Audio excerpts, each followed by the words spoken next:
Satgas BLBI berhasil menyetorkan Rp38,88 triliun ke kas negara hingga 5 September 2024. Menurut Wakil Menteri Keuangan 1, Suhasil Nazara, dari penerimaan ini diambil dari berbagai bentuk misalnya penerimaan negara bukan pajak atau PNBP sebesar Rp1,84 triliun, sita, penjarahan barang jaminan, dan harta kekayaan lainnya sebesar Rp18,13 triliun, penguasaan aset properti Rp9,21 triliun, hibah Rp5,93 triliun, dan PMN non-tunai Rp3,77 triliun.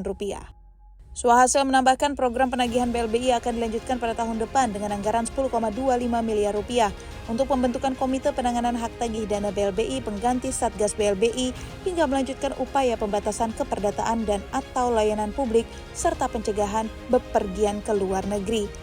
Dana itu juga digunakan untuk meningkatkan penelusuran informasi terkait debitur dan obligor dengan nilai kewajiban besar dan terafiliasi.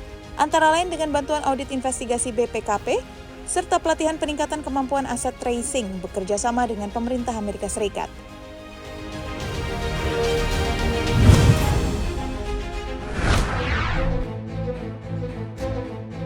Presiden Joko Widodo berencana akan mulai berkantor di Nusantara pada 10 September hingga berakhir masa jabatannya pada 19 Oktober mendatang. Kepala Sekretariat Presiden Heru Budi Hartono mengatakan, Jokowi akan berkantor selayaknya di Istana Negara Jakarta. Heru menyebut akan ada kegiatan rapat dan kunjungan kerja yang kembali lagi ke IKN. Heru mengatakan pihaknya sudah melakukan persiapan. Sejumlah pegawai Setpres sudah ada yang berada di IKN sejak pekan lalu. Sementara itu, sebagai persiapan berkantornya Presiden di IKN, Menteri Perhubungan Budi Karya Sumadi mengatakan bandara khusus untuk ibu kota baru itu progres konstruksinya sudah menyentuh 74% dan siap dioperasikan dalam beberapa hari ke depan. Budi menegaskan sejumlah perkembangan yang cukup signifikan telah tercapai dalam pembangunan bandara ini. Misalnya runway sudah mencapai 1.975 meter dari target 2.200 meter. Selain itu, terminal VVIP yang pembangunannya telah mencapai 90,16% dibanding dengan bulan lalu yang masih 82,6%. Sedangkan untuk terminal VIP telah rampung 77,06%. Adapun untuk jalan penunjang akses bandara saat ini sudah terbangun di atas 50%. Jalan akses utama telah siap 98,53% dan secara keseluruhan, progres pengerjaan bandara telah mencapai 74,79% dengan waktu pengerjaan 273 hari.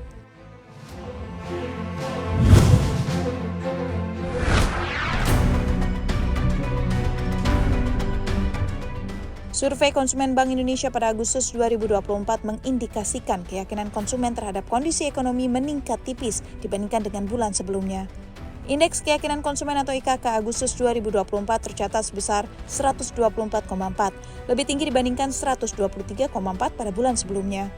Kepala Departemen Komunikasi Bank Indonesia Erwin Haryono mengatakan, meningkatnya keyakinan konsumen pada Agustus 2024 didukung oleh indeks kondisi ekonomi saat ini yang tetap optimis dan indeks ekspektasi konsumen atau IEK yang menguat. Pada Agustus 2024, keyakinan konsumen terpantau tetap optimis pada seluruh kategori pengeluaran. Peningkatan IKK tertinggi tercatat pada responden dengan pengeluaran lebih dari Rp5 juta. Sementara itu, ekspektasi konsumen terhadap kondisi ekonomi 6 bulan ke depan terpantau meningkat. Hal ini tercermin dari IEK Agustus 2024 yang berada dalam zona optimis, meningkat sebesar 1,6 poin menjadi sebesar 134,9.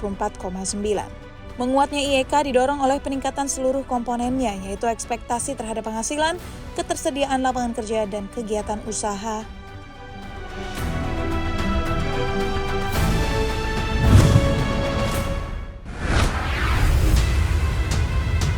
Menteri Energi dan Sumber Daya Mineral Bahlil Lahadalia menilai batubara masih menjadi salah satu penopang utama perekonomian tanah air. Sebab sebagai salah satu produsen dan eksportir batubara terbesar di dunia, sektor ini memberikan kontribusi signifikan terhadap pendapatan negara. Menurut Bahlil, Indonesia setidaknya berhasil menjaga pertumbuhan ekonomi di atas 5%. Sementara inflasi tetap terkendali di bawah 3%. Salah satu sektor yang berperan besar dalam menjaga stabilitas ekonomi ini yaitu komoditas batubara. Bahlil menyebutkan dalam kondisi ekonomi global yang belum menentu seperti saat ini, di mana beberapa negara mengalami resesi dan pertumbuhan ekonomi yang belum optimal, banyak negara akan berpikir kreatif, khususnya untuk menciptakan pertumbuhan ekonomi yang berkelanjutan. Namun hal ini harus dilakukan tanpa mengesampingkan konsensus global, terutama terkait isu-isu besar seperti perubahan iklim dan target net zero emission.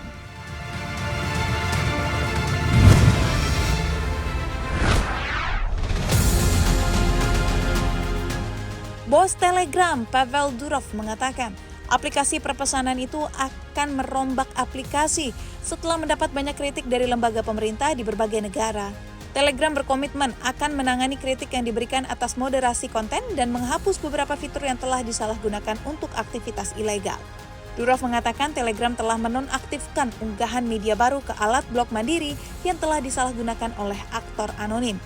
Aplikasi itu juga menghapus fitur People Nearby yang bermasalah dengan bot serta penipu dan sebagai gantinya akan menampilkan akun bisnis yang sah dan terverifikasi. Perubahan tersebut merupakan yang pertama diumumkannya sejak Durov ditangkap bulan lalu di Perancis dan diinterogasi selama 4 hari sebelum diselidiki secara resmi dan dibebaskan dengan jaminan.